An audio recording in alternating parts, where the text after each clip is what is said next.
यदि आप लॉ पढ़ना चाहते हैं तो कहीं और क्यों जाना। हमारे ऐप को डाउनलोड करें और लॉ पढ़ें। नमस्कार। कल हम लोगों ने हिंदू इकोनॉमिक मॉडल, जो कि आज की प्रेजेंट की गवर्नमेंट चाहे सेंट्रल की हो चाहे स्टेट की हो, वो आज के इस वैश्विक मॉडल में यानी कि जो ग्लोबलाइज्ड मॉडल है, इस मॉडल में वो उसको धीरे धीरे एंट्री मरवाने की कोशिश कर रहे हैं। और हम लोगों ने डिस्कशन किया कि कैसे उसको रीस्टैब्लिश करने का प्रयास हो रहा है। बहुत सारे लोगों ने इस पर बहुत सारे प्रश्न किए। ख़ास तौर से मैं कुछ प्रश्नों को यहाँ कुछ डाउट्स को क्लियर करना चाहता हूँ, और उसके लिए पूरी व्यवस्था कि केवल ये हिंदू इकोनॉमिक मॉडल नहीं, ये पूरी व्यवस्था के कैसे वर्क करती थी, उसमें सामाजिक व्यवस्था क्या है, न्यायिक व्यवस्था क्या है, शिक्षण व्यवस्था क्या है, वर्क यानी कि जो इकोनॉमिक व्यवस्था है वो क्या है। इकोनॉमिक व्यवस्था को कल हम लोगों ने 40 मिनट में समझाने की कोशिश की थी। आज हम उसके दूसरे पहलू, जहां इसको फिट करके जो डाउट्स हैं वो क्लियर हो जाएंगे। इसलिए बहुत सारे लोगों ने इस पर प्रश्न किए हैं। किसी ने कहा है कि इसका मतलब है कि आप ऐसी व्यवस्था बनाए रखना चाहते हैं जिसमें जाति, हम सदैव सवर्ण जातियों के नीचे ही दबे रहें, ऐसा कहा है कुछ लोगों ने। कुछ लोगों ने ऐसा कहा है कि नहीं, गांव में हमको सम्मान नहीं मिलता और इसलिए हम शहरों में आते हैं और कुछ और दूसरे काम देखते हैं, तो सम्मान ज़्यादा आवश्यक है इकोनॉमी से। बात उनकी बिल्कुल ठीक है। कुछ लोगों ने इसमें कहा है कि हमें पूरी व्यवस्था जाननी है, आखिर ये पूरी व्यवस्था में फिट कैसे बैठती है और बाकी दूसरे पहलू क्या हैं। तो मैं इसमें आपको ये बताना चाहता हूं कि इस पूरी व्यवस्था को हम कैसे देखते हैं। एंशिएंट टाइम के जो इलस्ट्रेशंस हैं, चाहे आप पुराणों में जाएंगे या उपनिषदों में जाएंगे, इसके अलावा महाग्रंथों में जाएंगे, या उस समय के कथाकारों की जो टिप्पणियां हैं, जो कमेंट्रीज हैं, उन कमेंट्रीज में जाएंगे, और इसके अलावा जो उस समय के नाटककार हैं उनके नाटकों पर जाएंगे, तो आपको पूरी व्यवस्था देखने को मिल सकती है। मैंने कल भी कहा था कि मैं इकोनॉमिस्ट नहीं हूं, लेकिन फिर भी हमने ये सारा इसलिए जानने का प्रयास किया या जानने लगे, क्योंकि जब हम जम्मू कश्मीर का मूवमेंट शुरू किए हुए थे, आर्टिकल 370 के मामले में आज से 12 साल पहले उठाया था वो विषय, तब हमने जम्मू कश्मीर के केवल लीगल नहीं, सोशो इकोनॉमिक मॉडल भी देखा था। तब हमने सोशो इकोनॉमिक के अलावा दूसरा वहाँ न्यायिक व्यवस्था देखी थी, वहाँ की सामाजिक व्यवस्था देखी थी in compare to the rest of India, और क्या क्या चीज़ों में हम क्या क्या कर सकते हैं। जम्मू और लद्दाख के बहुत सारी बड़ी आबादी ने हमारे जो उस समय सजेशंस थे उसको स्वीकार भी किया था, लेकिन दुर्भाग्य से हम कश्मीर में, चूंकि वो हिंदू मॉडल को अडॉप्ट ही नहीं करना चाहते, या सुनना ही नहीं चाहते, क्योंकि वो भटके हुए लोग एक उसी दिशा में चलना चाहते हैं, इसलिए उनको हम कन्विंस नहीं कर पाए। लेकिन उनमें से भी गुर्जर, बकरवाल, शियाज और बहुत सारे, केवल बहावी सुन्नियों को छोड़कर हम बाकियों के साथ भी संपर्क करते रहे और लोगों ने स्वीकार किया। इसलिए ये पूरी की पूरी व्यवस्था को एक स्टेट के लिए जानने की कोशिश करी, और मुझे लगता है कि आज के जो इकोनॉमिस्ट हैं, आज के जो व्यवस्थाकार हैं, उनको भी वो करना चाहिए जो गोपाल कृष्ण गोखले ने गांधी जी को कहा था। उसके बाद ही क्या कहा गांधी जी को? गोपाल कृष्ण गोखले ने गांधी जी को कहा कि भारत में कोई भी कदम उठाने से पहले 1 वर्ष तक भारत का भ्रमण करो बिना बोले, साइलेंटली, और ऑब्जर्व करो कि भारत कैसा है और भारत में क्या क्या चल रहा है, तब भारत के विषय में बोलना शुरू करो या भारत के विषय में काम करना शुरू करो।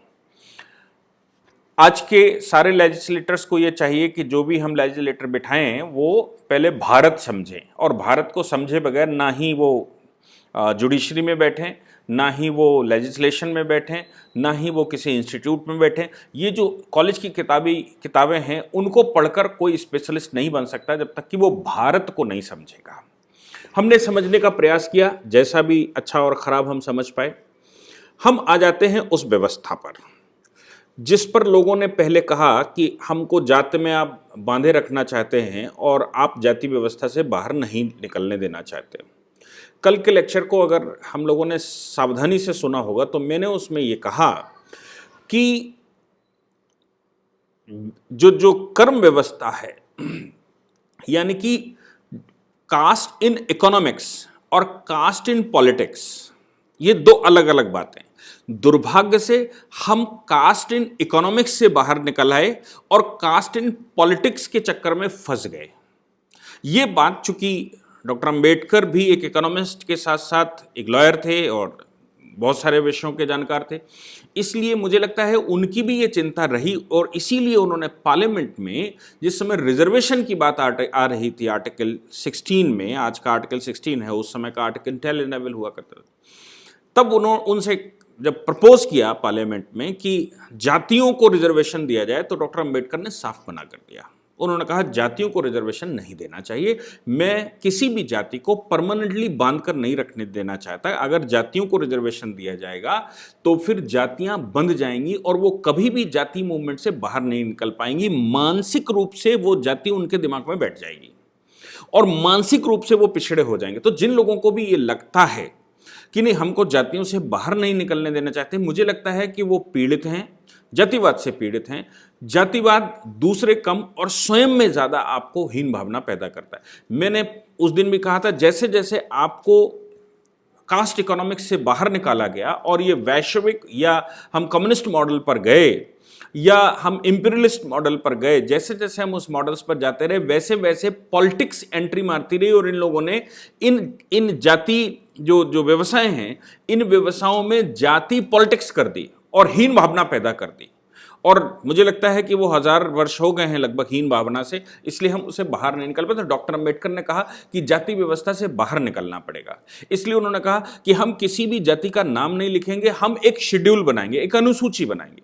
उस अनुसूची में जितनी लोग या जितनी जातियां कैटेगरी में आएंगी, पिछड़ी हुई मानी जाएंगी, वो जातियों के नाम उस शेड्यूल में डाले जाएंगे और वो जातियां उजागर नहीं की जाएंगी। जो जातियां भी उस शेड्यूल में होंगी उनको रिजर्वेशन का लाभ मिलेगा, ना कि जाति के नाम से रिजर्वेशन का लाभ मिलेगा।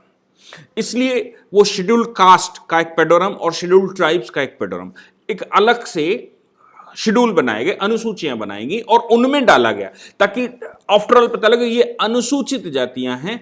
अनुसूचित का मतलब है ये वो हैं जिनको सूचित किया गया है, अनुसूची में डाला गया है कि ये पिछड़े हुए हैं, और जैसे जैसे ये प्रोग्रेस करेंगे वैसे इनको वहां से बाहर निकाला जाएगा और इनको जनरल कैटेगरी में लाया जाएगा। ये डॉक्टर अंबेडकर का विचार था। अब हम आ जाते हैं उस व्यवस्था पर। व्यवस्था में हमने सबसे पहले, आप कोई भी संविधान बनाना शुरू करेंगे, किसी भी देश की व्यवस्था बनाना शुरू करेंगे, तो सबसे पहले वर्क, लेबर और कंट्री, यानी कि कंट्री की बाउंड्रीज, सरकारें और उन सरकारों, वो सरकारें नहीं, एक्चुअली वो डिस्ट्रीब्यूशन ऑफ लेबर। तो सरकार के पास भी एक लेबरी, सरकार भी एक कर्मचारी है, सरकार के पास भी एक काम है। जो लोग सरकार में गए उनके पास काम है, वो उस देश के अधिष्ठाता हैं, मालिक हैं, ऐसा नहीं। आप अगर वेदों को, पुराणों को या पुराने जो ग्रंथ हैं उपनिषदों को पढ़कर देखेंगे तो आपको मालूम पड़ जाएगा। उसके लिए हमने मोटा मोटा 4 विभाग बनाए उस समय। 4 विभागों में लोगों को वैसा एजुकेट करना शुरू किया। पहला विभाग हमने बनाया कि वो लोग जो अध्ययन, अध्यापन, पॉलिसी वर्क, लेजिस्लेशन, निर्णय करने का काम, रिसर्च करने का काम, मनन करने का काम, चिंतन करने का काम, कॉन्सेंट्रेट होकर जो चिंतन कर सकते हैं, एक कैटेगरी उसको निकाल के रखा, जो इस ब्रह्मांड का ज्ञान रखेंगे। अब ब्रह्मांड का ज्ञान रखने वाले कौन? ब्रह्मांड का ज्ञान से मतलब है तत्व ज्ञान रखेंगे। हर एक तत्व, हर एक परमाणु का मानव के साथ क्या रिलेशन है और उस परमाणु के साथ मानव को कैसे सुधारा जा सकता है और इस धरा को कैसे सुंदर बनाया जा सकता है, ये मनन, चिंतन, आविष्कार करने का काम उनका होगा। इन लोगों को, जो इस प्रकार का कार्य करेंगे, इन लोगों को हम ब्राह्मण कहेंगे। ब्राह्मण से मतलब ये नहीं है कि मेरा बेटा ब्राह्मण होगा। ब्राह्मण से मतलब सिर्फ इतना है कि ऐसे लोग जो इन कामों में व्यस्त होंगे वो ब्राह्मण कहलाएंगे। इसीलिए जब आप उस व्यवस्था में जाते हैं तो ब्राह्मण वो भी हैं जिन्होंने शूद्र के, जिनके पिता शूद्र हैं, जिनकी मां शूद्र का कार्य करती है लेकिन बेटा ब्राह्मण हुआ, जिनके पिता और मां क्षत्रिय वंश में हैं, क्षत्रिय कार्य करते हैं लेकिन बेटा ब्राह्मण हुआ। बड़े इलस्ट्रेशन हैं उनके, और वो आज भी चल रहा है, नो डाउट आज भी चल रहा है। जैसे मैं बताता हूं कि महर्षि वाल्मीकि शूद्र में जन्म लिया लेकिन वो महर्षि कहलाए, यानी कि वो ब्राह्मणत्व को प्राप्त कर गए। ऐसे बहुत सारे क्षत्रिय वर्ग हैं। महर्षि भारद्वाज की बात करेंगे, मिथिला नरेश की बात करेंगे, तो ये क्या है? ये क्षत्रिय वर्ग है जो बाद में महर्षि कहलाए, जो बाद में ऋषि वर्ग हो गए। यानी कि जन्म से जो जन्म लिया इन्होंने, ये जन्म से वो नहीं थे। अब हम कर्ण की बात करेंगे महाभारत में, तो कर्ण का जन्म जहां कहीं भी हुआ, बाद में वो रहस्य उद्घाटन हुआ, लेकिन ये मानना था कि ये शूद्र वर्ण में जन्म हुआ, क्योंकि शूद्र माता ने उनकी परवरिश की। शूद्र वर्ण में जन्म होने के बाद उसको क्षत्रिय बना दिया, और क्षत्रिय बनाकर वो अंग का शासन दे दिया, आज के असम के अगल बगल कहीं पर अंग देश, और वो क्षत्रिय सभा में बैठने लगे। भेदभाव राइटरों ने जैसे भी लिखे हों, लेकिन उनको क्षत्रिय घोषित कर दिया, जैसे भी किया गया हो। ऐसा ही प्रकरण महाभारत में आता है, जब देवव्रत, जिनको आप भीष्म पितामह कहते हैं, भीष्म पितामह को घोड़े बेचने के लिए कोई आया, तो उनके पिता शांतनु ने कहा कि देख लेना, मेरे बेटे को घोड़ा पसंद आता है कि नहीं आता। उसने कहा कि महाराज फिर मुझे अगर ना पसंद आया तो मैं सर कलम कर दूंगा, क्योंकि उसने कहा संसार का सबसे उचित घोड़ा मैं लेकर आया। तो फिर उसने साथ में कहा कि अगर पसंद आ गया तो उन्होंने कहा कि मैं व्यापारी से व्यापारी जिसको श्रेष्ठी कहते थे, घोड़े पालने वाला है, बोले व्यापारी से क्षत्रिय घोषित कर दूंगा। ऐसा वचन महाभारत में, क्षत्रिय घोषित कर दूंगा मतलब तुमको क्षत्रिय बना दूंगा, और कुछ गांव की जमींदारी, कुछ गांव का शासन तुमको दे दूंगा। आप समझ सकते हैं कि ये व्यवस्था कैसी है। और इसी व्यवस्था में कुछ ऐसा भी है कि ब्राह्मणों के बेटे शूद्र हो गए, जिनके लिए दलित शब्द इस्तेमाल किया गया। और इस व्यवस्था में ऐसा भी है कि ब्राह्मण के बेटे भिक्षु हो गए।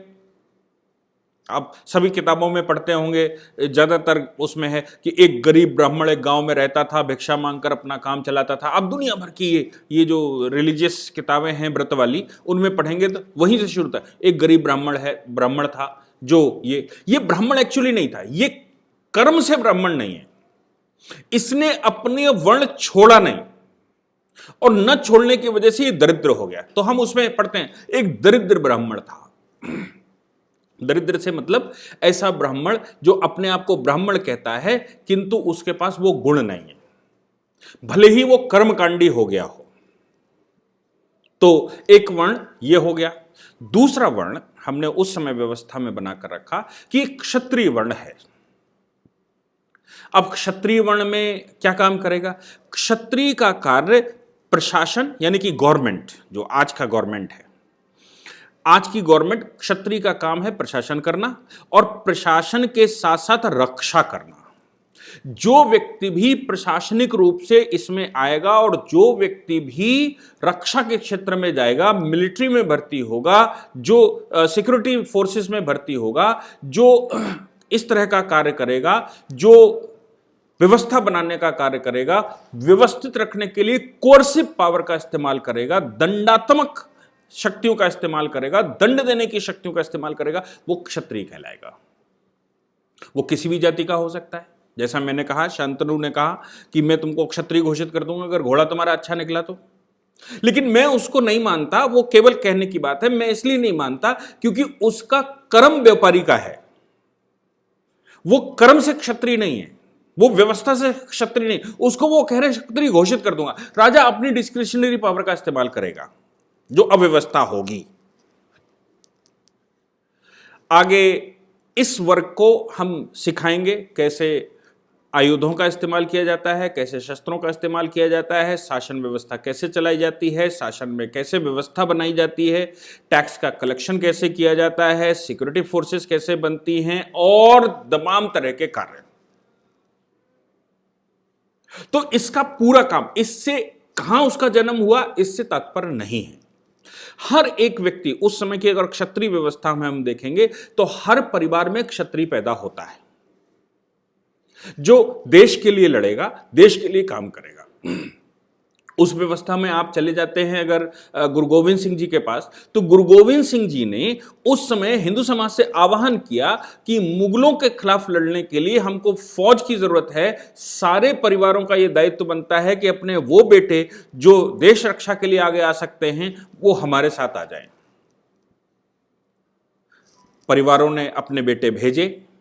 गुरु गोविंद सिंह ने उनको एक मिलिट्री यूनिफॉर्म दी जिसमें पगड़ी बनाई, कड़े बनाए, कुंडल कड़े बनाए, कंघा बनाया, एक व्यवस्था दी कि भाई ये क्षत्रिय वर्ग है तो इसको ये एक आवरण चाहिए जिसको खालसा पंथ कहते हैं।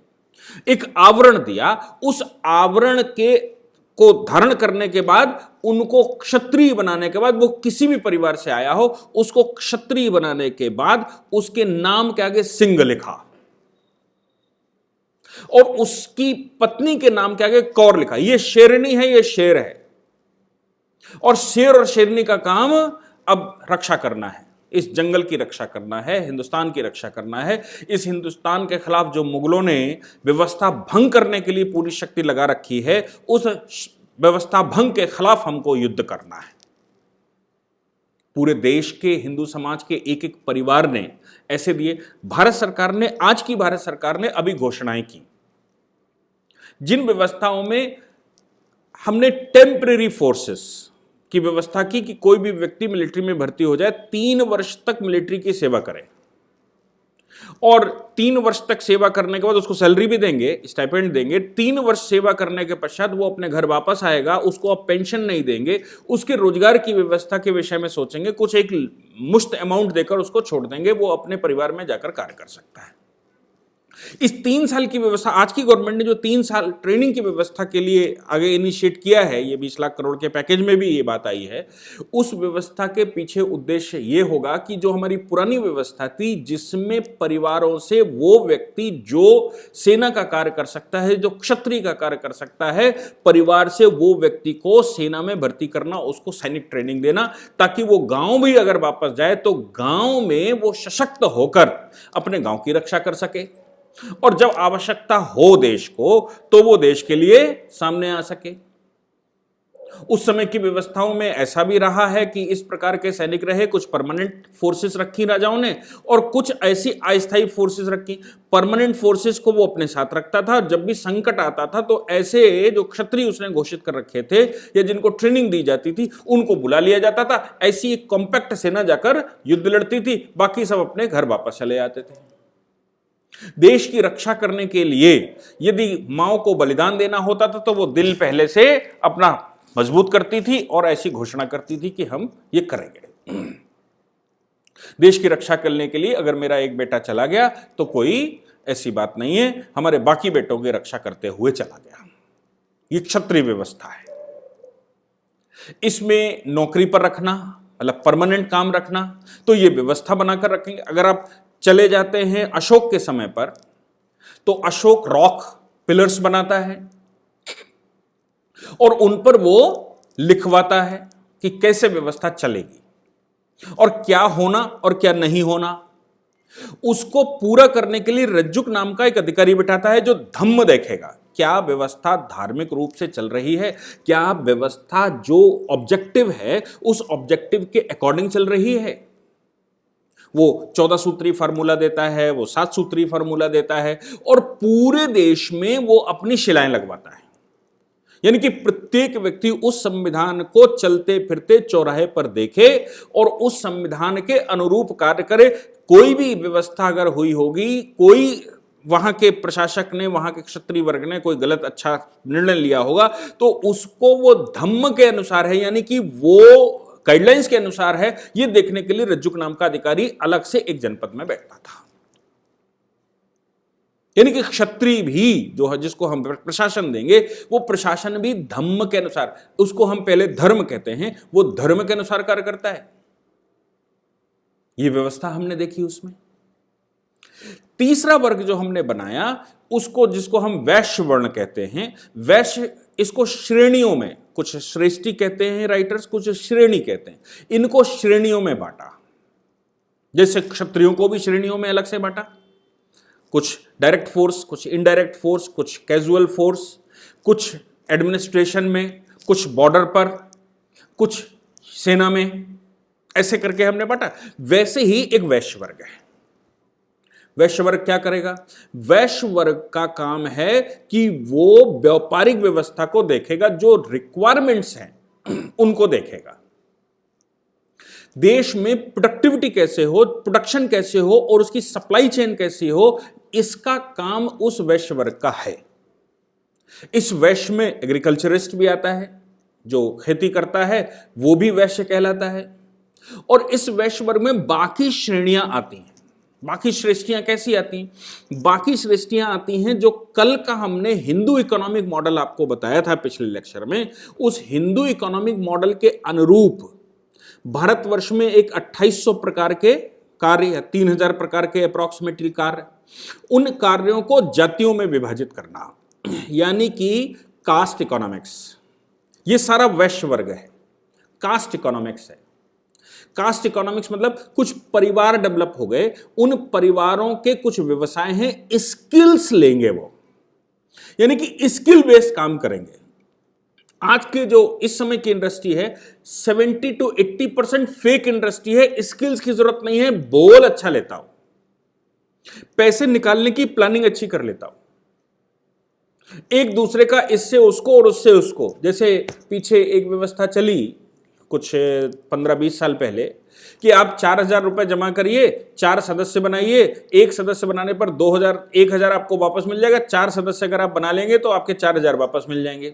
फिर आपके द्वारा 4 सदस्य जो बने, वो जितने सदस्य बनाएंगे उसमें से आपको 500, 200, 300 रुपए मिलते रहेंगे और आपको एक आमदनी लंबी हो जाएगी। अब इस व्यवस्था इसमें क्या है? इसमें केवल ट्रिक्स है, ना कोई स्किल है, ना कोई काम है, ना कोई प्रोडक्ट है, ना कुछ आगे है। ये एक कॉन्सेप्ट है।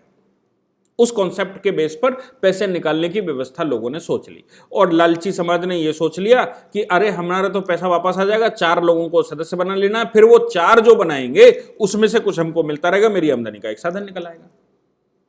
परिणाम क्या निकलेगा?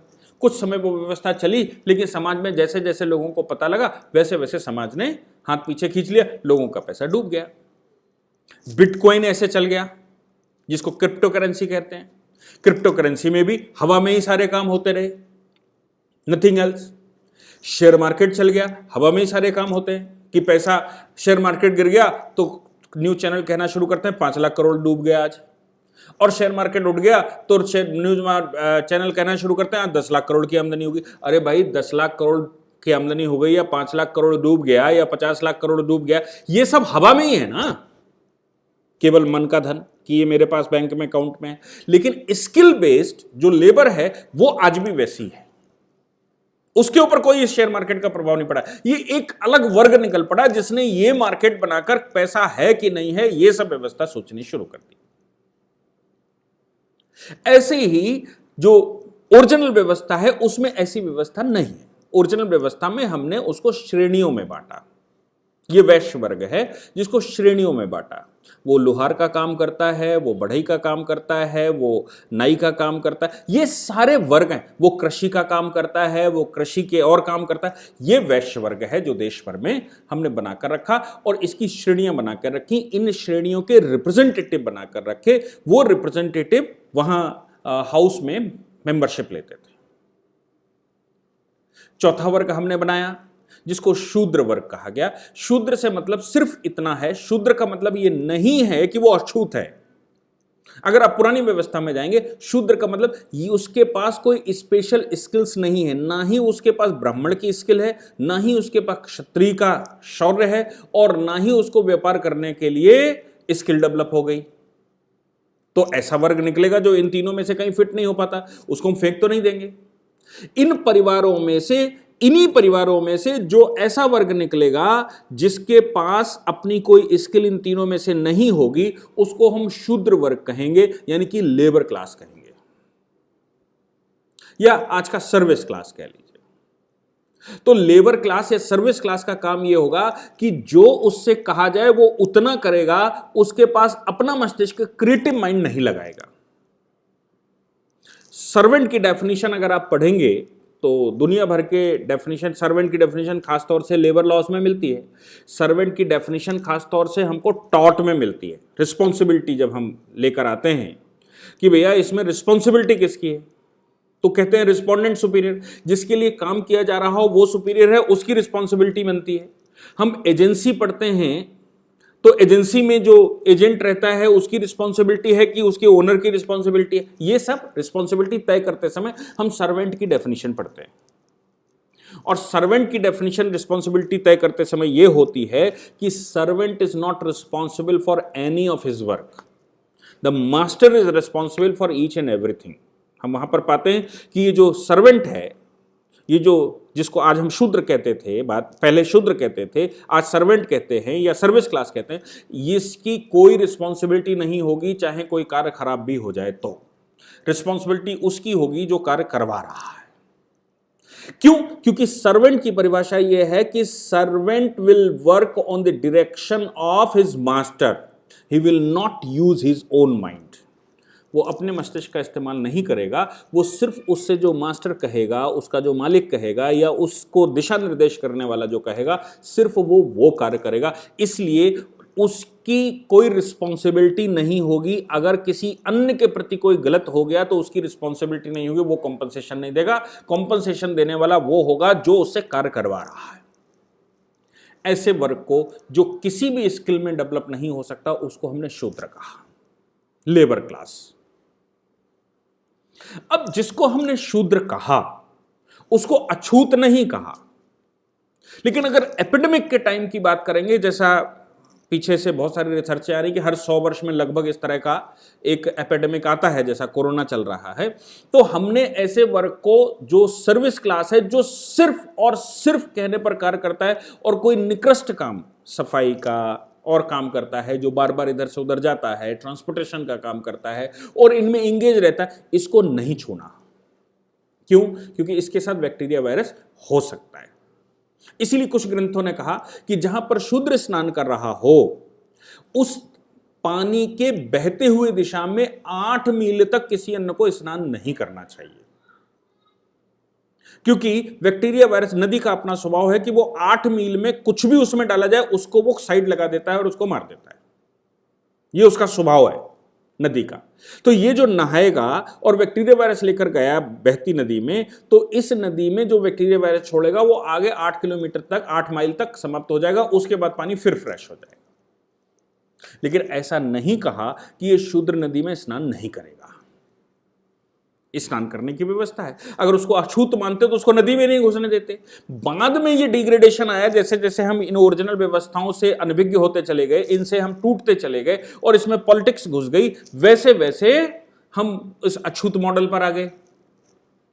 और ये अछूत मॉडल बहुत पुराना नहीं है, ये लगभग 1000 वर्ष का है, मुसलमानों के आक्रमण के बाद का है। क्योंकि पुरानी व्यवस्थाएं भंग हुई, भंग होने के साथ साथ जो जिस जाति में था वो वैसा ही अछूत बन गया, चाहे वो कार्य उसने वो छोड़ दिया हो, उसको हमने उसी कैटेगरी में उन्होंने कैटेगराइज कर दिया और वो वहां फंस गया। लेकिन शूद्र का बेटा क्षत्रिय नहीं हो सकता, ऐसा नहीं है। कर्ण उसका इलस्ट्रेशन है। शूद्र का बेटा क्षत्रिय नहीं हो सकता, ऐसा नहीं है। क्यों? क्योंकि चंद्रगुप्त मौर्य उसका इलस्ट्रेशन है। घनानंद का परिवार, नंद वंश, उसका इलस्ट्रेशन है। इतिहास में बहुत जगह ऐसा मिलता है कि शूद्र परिवार में जन्मे व्यक्ति ने शासन किया और जो उसका सर्विस क्लास बना वो ब्राह्मण, क्षत्रिय, वैश्य वैसे ही रहा, लेकिन वो स्वयं क्षत्रिय हो गया। तो मौर्य वंश को हम मौर्यवंशी क्षत्रिय कहते हैं। आज है वो शूद्र वर्ग, उसका पिता जो है चंद्रगुप्त का, वो शूद्र है। उसको डेवलप किया, चाणक्य ले गए उसको तक्षशिला में ले जाकर उसको उसके अंदर का निखार निकाला, उसको शासक घोषित किया उसका राज्याभिषेक किया। नंद वंश जो डिग्रेडेशन पर आ गया था, जो अब जाति व्यवस्था पर विराजमान हो गया या निरंकुश हो चुका था, उसको अब हटाने का काम चंद्रगुप्त से करवाया और चंद्रगुप्त को राजा बनाया। चाणक्य खुद भी बन सकता था, वो एक ब्राह्मण था, वो एक पॉलिसी मेकर था, लेकिन उसका रोल पॉलिसी मेकिंग का है, उसका ये वर्ण है कि वो विचार करेगा, थिंक करेगा और उस पर पॉलिसी बनाएगा। पॉलिसी मेकिंग उसका वर्क है, इसलिए वो स्वयं सत्ता पर काबिज नहीं होगा। वो एक ऐसे व्यक्ति को काबिज करवाएगा जिसको तलवार चलाने का, जिसको युद्ध नीति आती हो, जिसको शास्त्र नीति आती हो, जिसको समाज नीति आती हो, जो व्यवस्था को बना रख सकता है। ऐसे व्यक्ति को हम सत्ता देंगे।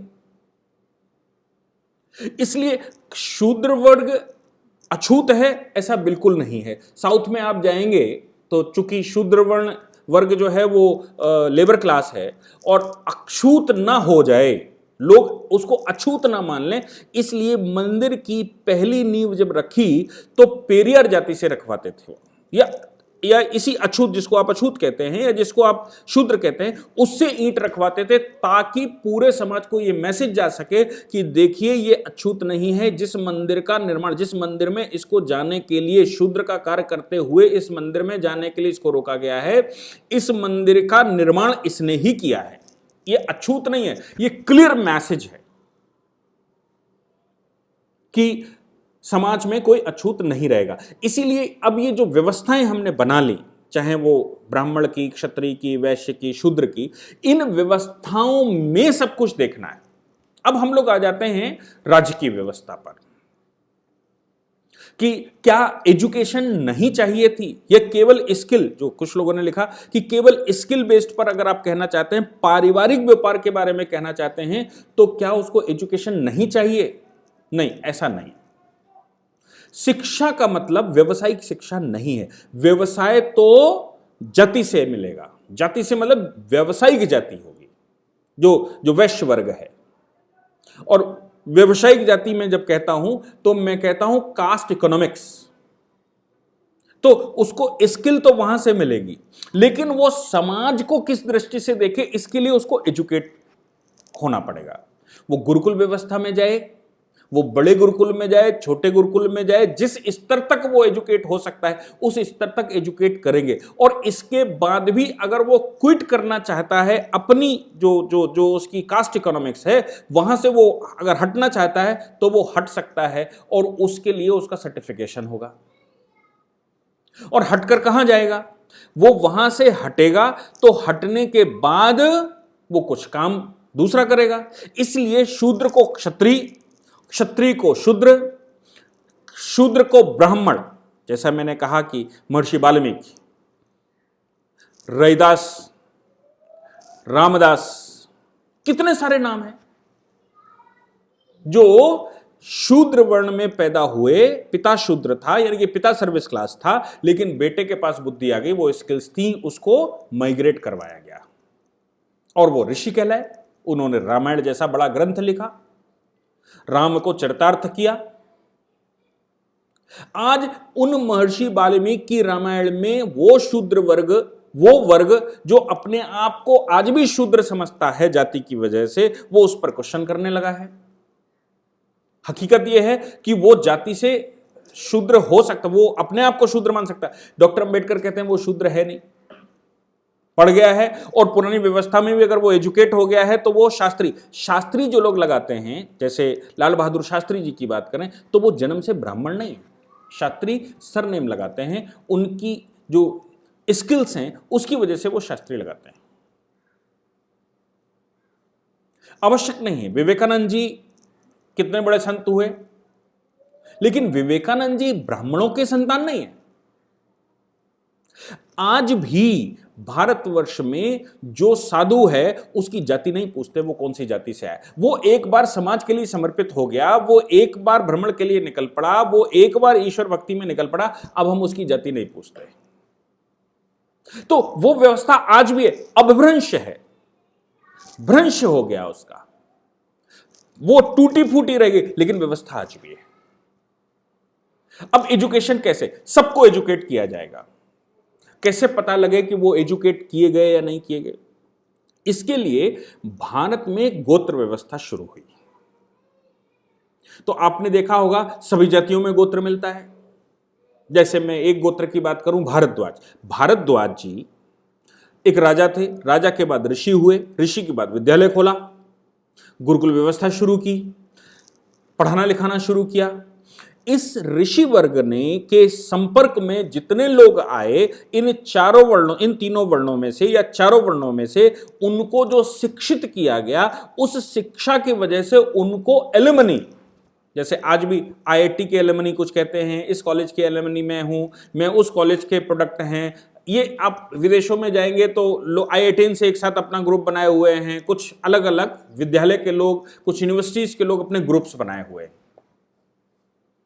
इन ग्रुप्स में बिल्कुल वैसे ही उस समय कि ये कौन से प्रोडक्ट हैं, उसके लिए ये गोत्र व्यवस्था शुरू की गई। तो भारद्वाज गोत्र अगर आप ढूंढेंगे, ब्राह्मणों में भी, क्षत्रियों में भी, वैश्यों में भी और शूद्रों में भी मिलता है। शूद्र का मतलब वो नहीं, शूद्र स्किल्ड नहीं है, केवल स्किल्ड नहीं है, एजुकेटेड है। उसको शिक्षा सिखाएंगे, उसको पढ़ाएंगे, हम उसको पढ़ाते हैं, व्यवस्था समझने के लिए उसको पढ़ाएंगे। और अगर पढ़ाई करते समय वो कुछ नई स्किल्स ले लेता है तो उसको माइग्रेट भी कर देंगे। इसी प्रकार इन सभी को एक गुरुकुल में भर्ती करवाएंगे और गुरुकुल में भर्ती करवाकर उनको अलग अलग कर लेंगे। इस एजुकेशनल सिस्टम में ही कुछ स्पेशलाइजेशन भी करेंगे, यानी कि कुछ वर्गों को सेलेक्ट करने के बाद स्पेशलाइज्ड एजुकेशन देंगे। जैसे क्षत्रिय है, वो प्योर केवल वो युद्ध कला नहीं उसको सिखानी, युद्ध कला के अलावा उसको और बहुत सारी चीजें सिखानी हैं। और उन चीजों में जो स्पेशलाइज्ड है कि इसको पब्लिक सेक्टर का जॉब देंगे, इसको बॉर्डर पर भेजेंगे, इसको सरकार के साथ काम करना है। आजकल की आईएएस लॉबी मान लीजिए कि वो कौन से स्ट्रीम से आया, हिस्ट्री, ज्योग्राफी, फिजिक्स, केमिस्ट्री पढ़कर मतलब नहीं, आज उसका सिलेक्शन हो गया, उसके अंदर स्किल्स देखी, स्किल्स देखने के बाद उसको आईएएस बना दिया। बिल्कुल वैसे ही इस आईएएस बना दिया, मतलब ये क्षत्रिय वर्ग हो गया। और बिल्कुल वैसे ही दूसरी जगह पर हम लेकर गए, उसको बॉर्डर पर फिट करा तो उसको कमीशन्ड ऑफिसर बना दिया। उसकी रुचि और क्षमताओं के अनुसार उसका एक एग्जामिनेशन लिया, एजुकेट नहीं किया, लेकिन फिर भी हमने एक एग्जामिनेशन लिया और फिर उसको फिर से वहां पढ़ाया कि बॉर्डर फोर्सेस पर ये कैसे काम कर सकता है, इंटरनल पुलिस फोर्सेस में कैसे काम कर सकता है, इंटरनल एडमिनिस्ट्रेटिव सर्विसेज में कैसे काम कर सकता है। ये क्षत्रिय वर्ग है। अगर इसको वैसे स्किल्स दी गई तो वहां पर क्या निकलेगा, जो सेलेक्टेड लोग हैं उनके लिए एक गुरुकुल बनाएगा जिसमें द्रोणाचार्य पढ़ाएंगे। लेकिन उसमें सिलेक्शन नहीं हुआ एकलव्य का, तो एकलव्य एडमिशन नहीं ले सकता। और ले सकता है चूंकि सिलेक्शन हो गया। हम सब जानते हैं आज भी बहुत स्किल्ड लोग हैं, बहुत अच्छे लोग हैं, लेकिन सिलेक्शन नहीं हो पाता तो हम उस कॉलेज में उसका एडमिशन नहीं करवाते, उसको नहीं पढ़ाते वो। लेकिन वो प्राइवेटली स्किल्ड है, इसलिए वो अपनी स्किल्स के बेस पर काम करता है और बहुत बड़े बड़े इंडस्ट्रियलिस्ट बनते हैं और बाद में सिद्ध करते हैं कि देखिए मुझे एमबीए में एडमिशन नहीं मिला, लेकिन मैं इकोनॉमिस्ट हूं, मैं बिजनेसमैन हूं, मुझे एडमिशन नहीं मिला था, मैं पढ़ नहीं पाया वहां, लेकिन मैं ये करता हूं। मोदी जी आपके इलस्ट्रेशन है कि कॉलेज की व्यवस्था 9वीं 10वीं के बाद खत्म कर दी और उसके बाद वो जो डिग्रियां आज की सामाजिक चाहिए वो करस्पॉन्डेंस से ले ली, लेकिन स्किल डेवलप कर ली तो आज वो हर फील्ड को अच्छे से देख पा रहे हैं। तो बहुत एजुकेटेड हो वो ऐसी आवश्यकता, ऐसी बात नहीं है, वो स्किल बेस्ड। तो ये व्यवस्थाएं हर समय पर हर समाज में रही। उनके इलस्ट्रेशंस को लेकर एक समाज को गुमराह करना और उनको किसी न किसी प्रकार से नीचता का आभास करवाना, शूद्रता का, अछूत का आभास करवाना, यह असंवैधानिक है। इसीलिए डॉक्टर अंबेडकर ने उस समय आर्टिकल 17 बनाकर रखा जिसमें कहा गया कि अस्पृश्यता अवैध होगी और अनकॉन्स्टिट्यूशनल होगी। यह उस समय की भी व्यवस्था में ऐसा ही है। इसलिए मैंने कहा कि शूद्रों से जो कार्य करवाए गए, मंदिर बनवाए गए, वो सब इलस्ट्रेशन है। अब एजुकेशनल व्यवस्था में कैसे काम करेंगे? कुछ लोगों ने इसमें यह कहा कि देखिए आप ये जो बात कह रहे हो वो बात तब सही थी, अब नहीं सही है। मैं बताता हूं एजुकेशन कैसे चलती थी। ऋषि, मुनि, गुरुकुल और राजगुरु, ये 4 विभिन्न प्रकार की पोस्टें हैं। फिर से कहता हूं, ऋषि, मुनि, गुरुकुल और राजगुरु। राजगुरु का काम यह है कि वो एक कंप्लीट मैन है जिसको चारों वर्णों का काम आता है, और वो एक प्रोसेस से होते हुए उस स्थान पर पहुंचा जिस समय राजा न्याय व्यवस्था देखेगा, जिस समय राजा व्यवस्था देखेगा, जिस समय राजा सिक्योरिटी देखेगा, उस समय सलाहकार के रूप में वो उसको रखेगा। आज भी आपके पास नेशनल सिक्योरिटी एडवाइजर होते हैं, डिफरेंट एडवाइजर्स होते हैं प्रधानमंत्री के पास। उस समय भी वो प्रधानमंत्री बनकर बैठेगा, और आज भी प्रधानमंत्री का रोल यही है। दूसरा, राजगुरु को अगर आप हटा दें, यानी कि वो प्रधानमंत्री है उसको अगर हम हटा दें, या प्रधानमंत्री के साथ बैठा उसको हटा दें, तो दूसरी गुरुकुल व्यवस्था। इस गुरुकुल व्यवस्था में हम एजुकेट करेंगे, वो चारों वर्णों को हम एजुकेट करेंगे। क्या एजुकेट करेंगे? सामाजिक व्यवस्था कैसी हो, और इस सामाजिक व्यवस्था में ये इसकी स्किल्स कुछ डिफरेंट हैं क्या? अगर हैं तो ये कहां जा सकता है, कैसे जा सकता है, क्या कर सकता है, वो वहां से सर्टिफिकेशन प्रोग्राम चलेगा। अब आते हैं मुनिवर। ये साइंटिफिक लेबोरेटरीज के मालिक हैं, जो आज आपके साइंटिफिक रिसर्च सेंटर्स हैं। उन साइंटिफिक रिसर्च सेंटर में, जिसको आप साइंटिस्ट कहते हैं, जो प्रोडक्ट तैयार करते हैं, जो रिसर्च करते हैं, वो रिसर्च वर्क जो देते हैं, वो कहलाते हैं उस समय के मुनिवर। इसलिए जब आप देखेंगे भगवान राम अयोध्या से जाते हुए जिस समय वो लंका की तरफ जा रहे हैं, उस समय तमाम मुनिवरों के आश्रम में जाते हैं, और मुनिवर उनको अस्त्र शस्त्र देते हैं जो उनकी एक्सक्लूसिव कॉपीराइट है। ऐसे ही रामायण महाभारत में भी आपको मिलता है, उनके एक्सक्लूसिव कॉपीराइट है, वो उन्होंने तैयार किया और उनको कहा ये इंद्रास्त्र है, ये ब्रह्मास्त्र है, ये फलास्त्र है, ये धमाकास्त्र है, और हे राम, तुम जब उससे लड़ोगे तो उससे लड़ते समय सत्य की लड़ाई के लिए तुमको इन अस्त्रों की जरूरत पड़ेगी, क्योंकि सामने वाले के पास सामने फला फला अस्त्र हैं। तो मुनियों का काम है रिसर्च करना, और रिसर्च करके उनके प्रोडक्ट तैयार करना। अब लेबोरेटरीज कहां पर होती हैं? लेबोरेटरीज मोस्टली आज भी जंगलों में ही होती हैं। रिसर्च सेंटर मोस्टली आज भी जंगलों में होते हैं, उस समय भी रिसर्च सेंटर जंगलों में होते थे। और जो विद्रोही राजा, जो विदेशी, जो दूसरा वर्ग है, जो इसको इस्टेब्लिश नहीं होने देना चाहता, वो उन ऋषियों और मुनियों के आश्रमों को भंग करेगा। आज भी साइंटिफिक रिसर्चेस में यही होता है, वुहान उसका इलस्ट्रेशन है। आज भी उनको भंग करने की कोशिश की जाती है। आज भी उन मुनियों के पीछे, जो आज के साइंटिस्ट हैं, उन मुनियों के पीछे अप्सराएं भेजी जाती हैं कि इनका ध्यान भंग हो जाए और इनकी टेक्नोलॉजी किसी तरह से अपने पास आ जाए, या एटलीस्ट इनका रिसर्च वर्क खत्म हो जाए। भावा उसका इलस्ट्रेशन है कि उनको समुद्र में डुबाकर मार दिया गया था। अब बात आती है ऋषियों की। ऋषियों का काम है मनन चिंतन करना, समाज कैसा हो, समाज के लिए इलस्ट्रेटिव इलस्ट्रेशंस क्या हो, समाज की व्यवस्था कैसे बने, समाज में जैसे जैसे डिग्रेडेशन आता जा रहा है, उस डिग्रेडेशन में वो कैसे उसको आगे बढ़ाए, कैसे उसको व्यवस्थित करे। उसका काम है ग्रंथों को लिखना, उसका काम है व्यवस्थित ग्रंथों का निर्माण करना, उसका काम है समय समय पर स्मृतियों का निर्माण करना। और अब राजा इसमें कैसे काम? राजा को काम करने के लिए ये उसकी रिस्पॉन्सिबिलिटी है कि वो आफ्टर ऑल मैनेज करेगा। डिफेंस भी काम उसका है, इंटरनल व्यवस्था काम उसका है, एक्सटर्नल अफेयर्स काम उसके हैं, अंदर की सामाजिक व्यवस्था काम उसका है, न्याय प्रणाली काम उसका है, और कोई भी समस्या आती है तो लेजिस्लेटिव वर्क राजा करेगा। कैसे करेगा? राजा के बाद सभा और समिति। तो हम जो मोटा मोटा पढ़ते हैं, सभा समिति, इसके सभा समिति और ये श्रेष्ठी मतलब व्यापारी वर्ग। सभा उसकी अपनी होगी और एक समिति उसकी अपनी होगी, यानी कि मंत्रिपरिषद उसका अपना होगा। आम सभा जब बुलाएगा तो सबका प्रतिनिधित्व करवाएगा, जिसको आप आज का लेजिस्लेशन कहते हैं, आज का पार्लियामेंट कह लीजिए। राजा उसको प्रिजाइड करेगा। आज भी पार्लियामेंट में कोई ना कोई प्रिजाइड करता है, राजा उसका प्रिजाइडिंग ऑफिसर होता है। राजा भी रूल्स रेगुलेशन से बंधा हुआ होता है, क्योंकि हमारे ग्रंथों में कहा गया है कि धर्म से बड़ा कोई राजा नहीं, यानी कि राजाओं का भी अगर कोई राजा है तो वो धर्म है, सम्राटों का भी अगर कोई सम्राट है तो वो धर्म है। और धर्म क्या है? धर्म है व्यवस्था, जिससे सब कोई बंधा हुआ है। अगर राजा भटकेगा तो राजा को भी हटाने की व्यवस्था है। तो अब उसकी एक आम सभा है, उस आम सभा में लेजिस्लेशन बनेगा।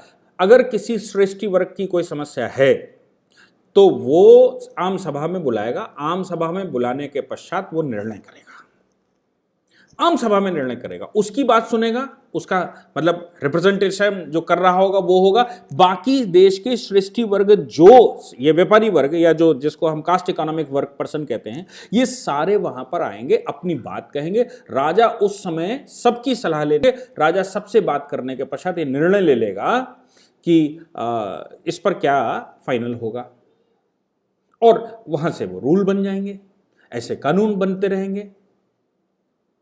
अब उसकी अपनी समिति है, उसकी मंत्रिपरिषद है, मंत्रिपरिषद निर्णय लेगी। जो मुख्य निर्णय है वो आज भी मंत्रिपरिषद ही मुख्य निर्णय लेती है कैसे एग्जीक्यूट होगा। तो मंत्रिपरिषद का मुख्य निर्णय मंत्रिपरिषद के अनुसार होगा। भगवान राम का राज्याभिषेक करना है महाराज दशरथ को, तो उन्होंने राज्याभिषेक करने से पहले मंत्रिपरिषद में अपना प्रस्ताव रखा। मंत्रिपरिषद ने भगवान राम को राजा बनने की स्वीकृति दे दी।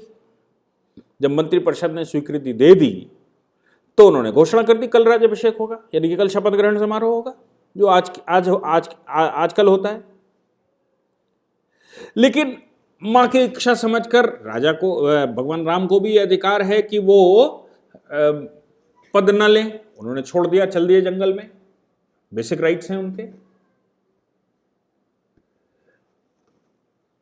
ऐसा उन्होंने कर लिया। तो करने के बाद जब भरत आए वापस, तो भरत ने प्रश्न किया अपनी माताओं से, अपने गुरुओं से, खासतौर से गुरु राजगुरु से प्रश्न किया, वशिष्ठ से। और उन्होंने कहा कि राजा बनाने का निर्णय मंत्रिपरिषद का था, क्या उनको वनवास भेजने का निर्णय भी मंत्रिपरिषद से लिया गया? ये अनैतिक कार्य कैसे हो सकता है? आपके निर्णय तो मंत्रिपरिषद से होने चाहिए। क्या महाराज ने जिस समय निर्णय लिया, चूंकि मंत्रिपरिषद की उसमें सलाह नहीं थी, इसलिए भगवान राम का वनवास ठीक नहीं है। वो कहते हैं कि आपने आदेश दिया। भगवान राम से जब मिलने गए तो उन्होंने कहा हमें कोई आदेश नहीं दिया गया था, मैं अपनी इच्छा से वनवास लेकर आया हूं। मैं मां पिता की इच्छा को ध्यान में रखते हुए वनवास लेकर आया हूं। और राजा मां पिता की इच्छाओं का सम्मान करना यह हर एक व्यक्ति का कर्तव्य होता है, इसलिए मैं अपने कर्तव्य का पालन करने के लिए यहां पर आया हूं। यानी कि मैं जो कहना चाहता हूं वो टेक्निकल बात यह है कि मंत्रिपरिषद यानी कि जो समिति है वो निर्णय लेगी, उसका निर्णय होता है, और उसके बाद आम सभा जब बैठेगी तो वो आम सभा लेजिस्लेशन बनाएगी। आज भी आप लेजिस्लेशन, जुडिशरी और एग्जीक्यूटिव में बांटे हुए हैं, और चौथी अगर कोई अलग से सेल है, सिस्टम है, तो वो है आपका डिफेंस। ऐसे 4 बड़ी ऑर्गन्स अपने पास है। राजा निर्णय लेते समय कोई भी डिस्प्यूट आता है तो डिस्प्यूट राजा के राज दरबार में आएगा। वो डिस्प्यूट सुनने के लिए राज दरबार लगाता है सुबह। चूंकि व्यवस्था ऐसी है, समाज की ड्यूटी ओरिएंटेड व्यवस्था है, सबको सबका काम है, और कोई बेरोजगार नहीं है, सबके पास रोजगार है। क्यों? क्योंकि वो कास्ट इकोनॉमिक्स पर विश्वास करते हैं, क्योंकि वर्ण व्यवस्था फैली हुई है। व्यक्ति जैसे ही बड़ा होता है वैसे ही उसको एडजस्ट कर देते हैं। उन गुरुकुलों के बाद एडजस्ट करें, या फिर वो अपनी सृष्टि में काम करने लगता है। एजुकेशन वहां से लेकर आता है, और स्किल्स वो अपने परिवार से लेकर आता है, अपने गांव से लेकर आता है। तो उसके पास बेरोजगारी की कोई समस्या नहीं है। अब डिस्प्यूट आएगा तो राजा के पास आएगा। चूंकि डिस्प्यूट आते नहीं, फिर भी थोड़े बहुत आएंगे तो राजा राज दरबार लगाएगा, या उसने जो उपराजा बना रखे होंगे उन राजाओं के दरबार लगे होंगे, या उसने जो जनपदाधीश बना रखे होंगे उनके होंगे, या फिर ग्रामणी नियुक्त कर रखा उसने। ग्रामणी मतलब गांव के डिस्प्यूट्स गांव में पूरे करने के लिए ग्रामणी नाम के का एक पद होता था। वो ग्रामणी ही तय करता था कि सेना में अभी आवश्यकता है तो किसको किसको आइडेंटिफाई किया जाए, और किसकी व्यवस्था गड़बड़ है, अच्छी है, खराब, यानी कि विलेज टू द गवर्नमेंट, जो आज का ग्राम प्रधान होता है। और वहां वो ग्रामणी ने तय किया, उसके बाद जनपद में आया, फिर राजा के पास फाइनल आया। राजा उसका निर्णय भरे दरबार में करेगा, केवल जानकारों के साथ नहीं, केवल विधि के जानकारों के साथ नहीं, यानी कि वो राजगुरु बैठे हों और मंत्रिपरिषद बैठा हो निर्णय ले लें, ऐसा नहीं। निर्णय लेने के लिए कई वर्गों के लोग वहां पर बैठेंगे जो उन तमाम विषयों के जानकार हैं, जैसे कि आज की राज्यसभा। इसी तर्ज पर इंग्लैंड ने हमारा मॉडल अडॉप्ट करते हुए हाउस ऑफ लॉर्ड्स बना लिया था, यानी कि जो पार्लियामेंट डिसाइड करेगी या जो उनकी कोर्ट डिसाइड करेगी, उसके बाद भी अभी हाउस ऑफ लॉर्ड्स में जा सकता है। हाउस ऑफ लॉर्ड्स मतलब क्या? हाउस ऑफ लॉर्ड्स का मतलब है जितने तरह के विषय होते हैं उन सभी विषयों के जानकार, उन सभी विषयों के महारथी, अपनी फील्ड के, अपनी स्किल्स के सबसे होनहार व्यक्तियों को वो लॉर्ड डिक्लेयर करते हैं और वो लॉर्ड वहां पर स्थान लेता है। और वहां स्थान लेने के बाद निर्णय वो सब मिलकर करेंगे, केवल कानून के जानकार नहीं। कानून के जानकार ये संभव है कि किताबी कीड़े हों, किताबों से पढ़कर आए हों और किताबें से पढ़कर आने के बाद वही रट्टाफिकेशन लगाकर निर्णय दें, तो वो समाज के लिए या देश के लिए हित में हो यह आवश्यक नहीं है। ये कम्युनिस्ट फिलॉसफी है, ये हिंदू फिलॉसफी नहीं। हिंदू फिलॉसफी क्या? हिंदू व्यवस्था क्या? हिंदू व्यवस्था ये है कि हम भरे दरबार में वो सब्जेक्ट लेकर आएंगे और जितना मंत्रिपरिषद हमारा बैठा हुआ है और जो विभिन्न वर्गों के स्पेशलिस्ट बैठे हुए हैं उनको सबको वार्तालाप करने की अनुमति देंगे। उस विषय पर सब अपना अपना तर्क वितर्क रखेंगे, क्योंकि ये संभव है कि हम एक सृष्टि के विषय में डिसाइड कर रहे हो, बाकी के 5 सृष्टियों का उसका डिसएडवांटेज मिल जाए, क्योंकि निर्णय राजा दूसरा दे देगा। तो किसी को एडवांटेज, किसी के साथ तो न्याय हो गया, लेकिन बाकी के साथ अपने आप अन्याय हो जाएगा। बाकी 5 के साथ अन्याय होगा तो 5 और नए केस बन गए, फिर 5 डिसाइड किए तो और 5 लोगों के आ गए, तो ऐसे करके केस बढ़ते चले जाएंगे। तो क्या करेगा? उस स्थान पर वो सभी स्पेशलिस्टों को बुलाएगा, आम दरबार लगाएगा। उस आम दरबार में उसका क्वेश्चन रखा जाएगा, उसका डिस्प्यूट रखा जाएगा, उस पर मंत्रिपरिषद की सलाह ली जाएगी, उस पर महर्षि या जो वहां पर बैठे लोग हैं वो निर्णय वो अपनी सलाह देंगे, राजा फाइनल करेगा और आवश्यकता पड़ी तो ज्यूरी बना देगा। अब ये जो निर्णय हुआ, ये निर्णय सबके लिए हुआ, किसी एक जिसका डिस्प्यूट था उसके लिए नहीं, ये निर्णय सबके लिए निर्णय हुआ। ऐसे ही हाउस ऑफ लॉर्ड्स इंग्लैंड का सुप्रीम कोर्ट के जजमेंट के बाद उनके हाउस ऑफ लॉर्ड्स में जाता है और हाउस ऑफ लॉर्ड्स का जजमेंट फाइनल होता है, क्योंकि वो सबके लिए होता है। सभी पक्ष उसमें बैठे होते हैं, जो सिक्योरिटी फोर्सेस हैं वो भी बैठे होते हैं, जो राष्ट्र की चिंता करने वाले वो भी बैठे होते हैं, जो कॉन्स्टिट्यूशन की चिंता करने वाले वो भी बैठे होते हैं, जो व्यापारिक चिंता करने वाले वो भी बैठे होते हैं, जो साइंटिस्ट हैं वो भी बैठे होते हैं। मतलब हर प्रकार के जितने प्रकार के मोटे मोटे ग्रुप्स बनते हैं वो सभी हाउस ऑफ लॉर्ड्स में जाते हैं और इसलिए हाउस ऑफ लॉर्ड्स का डिसीजन फाइनल होता है। हाउस ऑफ लॉर्ड्स जिस तरह से तार्किक व्यवस्था रखता है, वो सुप्रीम कोर्ट को कॉल करता है, उन जजेस को जिन जजेस ने निर्णय दिया, और उनसे पूछता है अपना आधार बताओ, किस आधार पर आपने निर्णय दिया। वो जो आधार समझने के बाद फिर हाउस ऑफ लॉर्ड्स में विभिन्न प्रकार के जो रिप्रेजेंटेटिव हैं वो अपनी अपनी बात रखकर कहते हैं कि अगर इसका ये निर्णय हुआ तो ये डिसएडवांटेज होगा, ये निर्णय हुआ तो ये एडवांटेज होगा, ये निर्णय हुआ तो इसके ये प्रभाव पड़ेंगे, विदेश नीति पर ये प्रभाव पड़ेंगे, घरेलू नीति पर ये प्रभाव पड़ेंगे। उन सब प्रभावों को देखकर हाउस ऑफ लॉर्ड्स फाइनल निर्णय लेता है। हमारा राजा भी वैसे ही फाइनल निर्णय लेता था। House of Lords pseudo Hindu model है जो इंग्लैंड ने 15वीं सदी के बाद अपनाया। जब तक वो भारत नहीं आए थे तब तक उनको ये कुछ मालूम भी नहीं था, और वो उन्होंने अपनाया और हम भूल गए।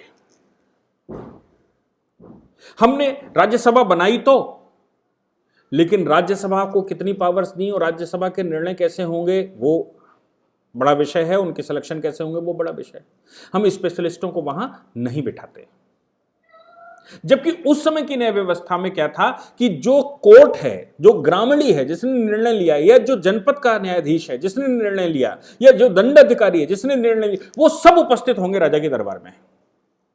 और अब राजा के दरबार में एक सामूहिक निर्णय उस विषय पर लिया जाएगा। जो निर्णय ले लिया वो प्रेसिडेंट बनेगा।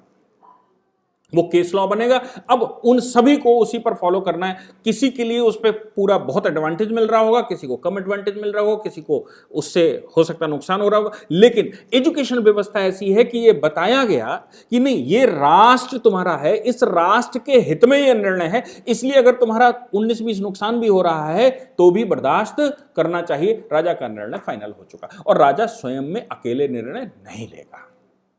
उसकी एक सभा है, आम सभा, उसकी एक समिति है, आम समिति, जिसमें वो निर्णय लेगा। इसके अलावा वो ज्यूरी बना सकता है, कुछ स्पेशलिस्ट आज भी कमीशन अपॉइंट करते हैं, स्पेशलिस्टों का कमीशन बना सकता है और कहता है जाइए आप इन्वेस्टिगेशन कर आइए, फिर हमको रिपोर्ट दीजिए। धरातल से इन्वेस्टिगेशन होगा, उसकी रिपोर्ट रखी जाएगी, वो भरी सभा में रिपोर्ट बताई जाएगी। अगर वो रिपोर्ट गलत है, इन्वेस्टिगेशन की रिपोर्ट गलत है, तो लोग तुरंत ऑब्जेक्शन लगाएंगे राजा की सभा में ही, और राजा की सभा में ऑब्जेक्शन लगाएंगे और रिपोर्ट अगर गलत पाएगी तो तुरंत उसको उसी समय दंडित किया जाएगा कि तुमने राजा के दरबार में झूठ कैसे बोला, गलत रिपोर्ट कैसे बनाई, कमीशन कैसे खा लिया, रिश्वत कैसे ले ली, ये सारी चीजें, और उन सब का राजद्रोह माना जाएगा और उसका दंड मृत्युदंड होगा। ऐसे हमने न्यायिक व्यवस्था बनाकर रखी, ऐसे हमने लेजिस्लेटिव व्यवस्था बनाकर रखी, ऐसे हमने इकोनॉमिक व्यवस्था बनाकर रखी।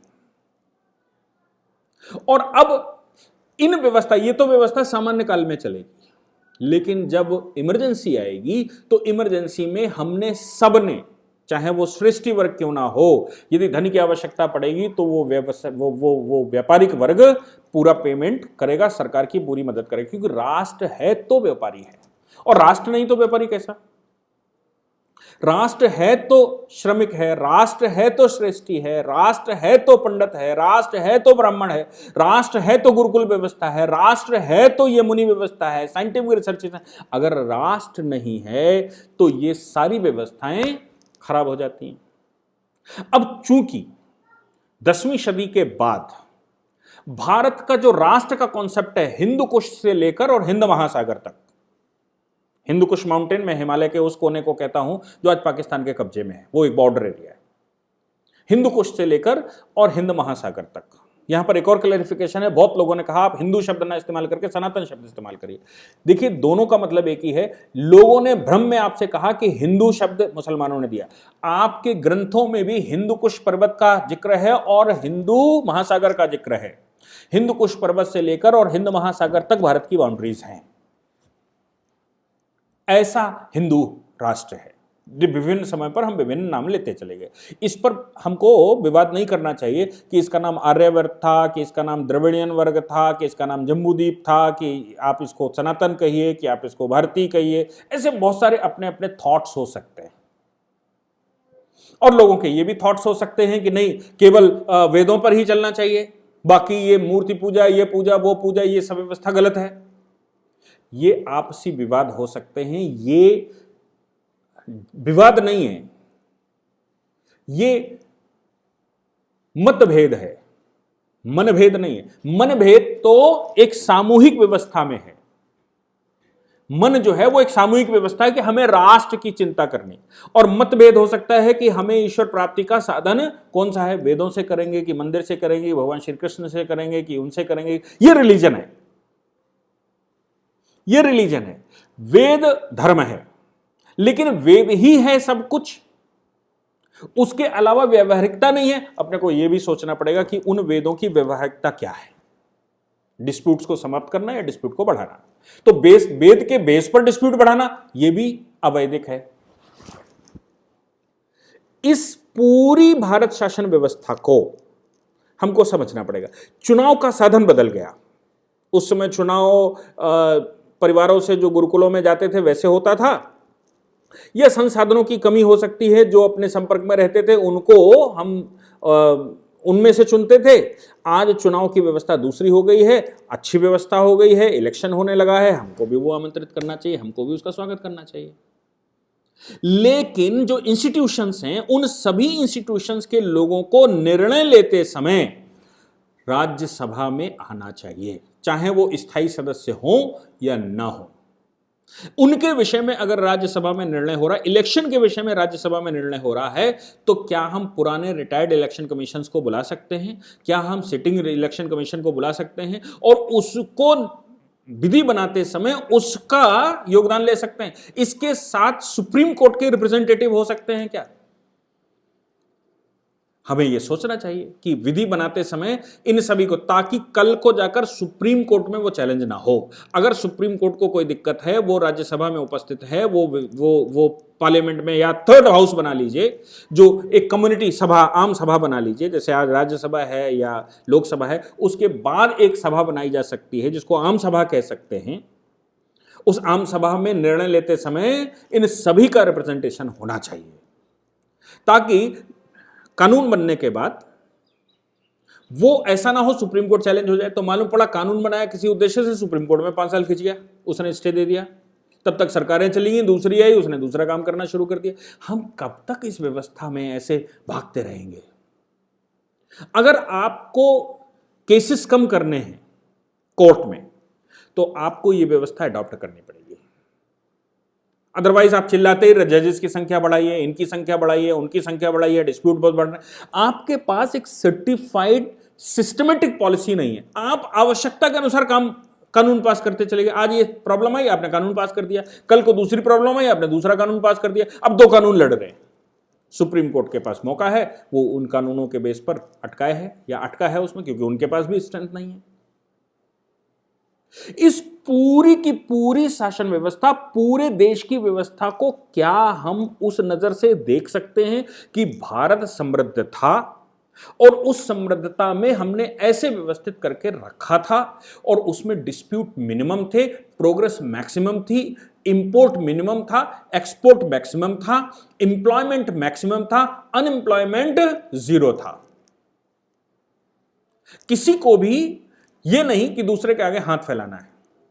और इन लोगों में से ही कुछ समाज के लिए निकल पड़े, एक गुरुकुल से दूसरे गुरुकुल, दूसरे गुरुकुल से ऋषिवर के यहां, ऋषिवर के यहां से मुनिवर के यहां, मुनिवर के यहां से कहीं और वो जो टेक्नोलॉजी वहां से सीख कर आए वो पूरे देश में फैला दी। कोई कॉपीराइट, कोई पेटेंट किसी टेक्नोलॉजी का नहीं। हां, यह आवश्यक है कि मुनिवर के पास अगर शस्त्र बनाए हैं उन्होंने, तो वो शस्त्र किसको देंगे? योग्य व्यक्ति को ही देंगे। तो जब उनके सामने योग्य व्यक्ति भगवान राम जैसा आएंगे तो वो कहते हैं कि आप इन शस्त्रों के लिए सर्वदा योग्य हैं। मैं पिछले 10 साल से इंतजार कर रहा हूं एक योग्य व्यक्ति का जो इस शस्त्र का इस्तेमाल कर सके। आप मुझे योग्य लगते हैं, आप ले लीजिए इसको, और मुझे कुछ नहीं चाहिए उसके एवज में। ऐसी व्यवस्थाएं हमने बनाकर रखी थी। क्या हम आज उन व्यवस्थाओं को ध्यान में रखते हुए मॉडर्न कॉन्स्टिट्यूशन में अमेंडमेंट ला सकते हैं, एग्जीक्यूशन में अमेंडमेंट ला सकते हैं, एग्जीक्यूटिव व्यवस्था को दोबारा देख सकते हैं? यदि हां, तो हमें देखना चाहिए। उस व्यवस्था में आइए और उस व्यवस्था को आज की मॉडर्न व्यवस्था के साथ एसिमुलेट करिए।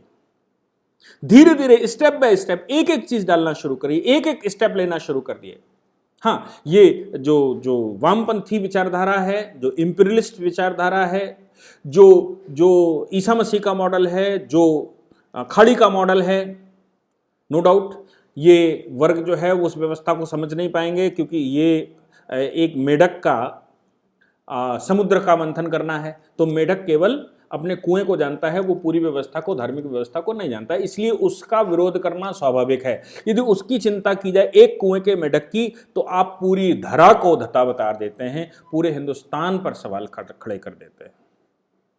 मुझे लगता है कि मैं इसको एक्सप्लेन कर पाया। आगे से कुछ प्रश्न आपके बनेंगे तो फिर से हम उन व्यवस्थाओं में जाएंगे। इसके अलावा आपके पास अगर कोई रिसर्च वर्क रहता है, हमारे यहाँ बहुत सारे संस्कृत विद्यालय चलते हैं, हमारे यहाँ बहुत सारे डिफेंस इंस्टीट्यूट्स चलते हैं, हमारे यहाँ बहुत सारे और तमाम तरह के इंस्टीट्यूट चलते हैं जो अलग अलग व्यवस्थाओं को बताते हैं।